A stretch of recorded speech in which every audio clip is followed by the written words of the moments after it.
আমার সকল ফেসবুক বন্ধুদেরকে আমার আরও একটি নতুন ভিডিওতে অনেক ওয়েলকাম। আশা করি সকলেই খুব ভালো আছো, আমিও ভালো আছি। আজ মঙ্গলবার, সপ্তাহের দ্বিতীয় ব্যস্ততম দিন। ব্যস্ততম বলার কারণ হচ্ছে একটাই, সোমবারও যেরকম কাজের প্রেশার থাকে, মঙ্গলবারও কিন্তু কম যায় না। মঙ্গলবারও সোমবারের মতনই সেমভাবেই চলে। তাই সকালবেলা ঘুম থেকে উঠেই হাতের কাছে মোটামুটি টুকটাক যা কাজ থাকে সেরে নেওয়ার চেষ্টা করি, আর তারপরেই আমার টাইম হয়ে যায় ডিউটি যাওয়ার। সকালবেলাটা সময়টা খুব কম পাওয়া যায়, ঘড়ির কাঁটাগুলো যেন নর্মাল সময়ের থেকেও একটু বেশি স্পিডে ঘোরে সেই সময়টা, এমনই মনে হয়। যাই হোক, সকালবেলা উঠেই একদম বেসিনের পাশ দিয়ে পুরো দেখছি জল পড়েছে, বাসনপত্র মাজলে না খুব জলাজল হয়ে যায়। তাই চেষ্টা করি বারবার করে ভালো করে পরিষ্কার করে মুছে রাখার।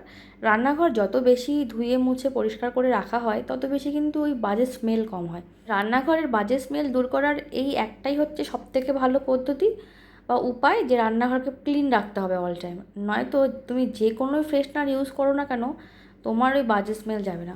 ভোরবেলার দিকে অনেকটাই ভারী বৃষ্টি হয়েছে, তাই সকালবেলায় উঠিয়ে দেখছি যে ওয়েদারটা খুব সুন্দর, আর মনে হচ্ছে আজকে সারাদিনটাই একটু এরকমই মেঘলা মেঘলা থাকবে। আমাদের এই ইনডোর প্ল্যান্টগুলো দেখো কত বড় হয়ে গেছে, আর এই দিকে রাবার গাছটাও কিন্তু অনেকটা বড় হয়ে গেছে। বাইরে বসে চাটা তো খেয়ে নিলাম, এবার চলে এসেছি রান্নাঘরে টিফিন বানাবোর জন্য। ওইদিকে তো টাইম হয়ে যাচ্ছে।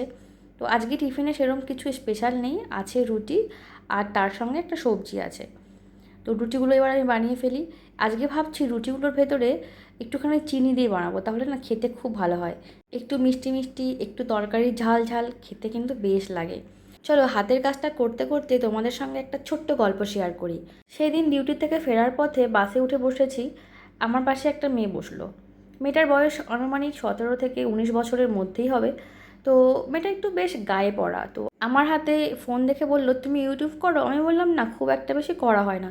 তো আমার হাত থেকে ফোনটা নিয়ে গিয়ে সার্চ মেরে ও একজনকে সাবস্ক্রাইব করে দিল, যে নাকি ওর বিশেষ লোক। তো জিজ্ঞেস করাতে জানতে পারলাম ও আর একজন মেয়ে, ওরা দুজন রিলেশনশিপে আছে। তো প্রথমে আমি না কথাটা বুঝতে পারিনি, সেকেন্ডবারও আমায় আবার বলল আমরা একটা ফ্রি রিলেশনশিপে আছি, যেটা বলতে আমার কোনো অসুবিধা নেই।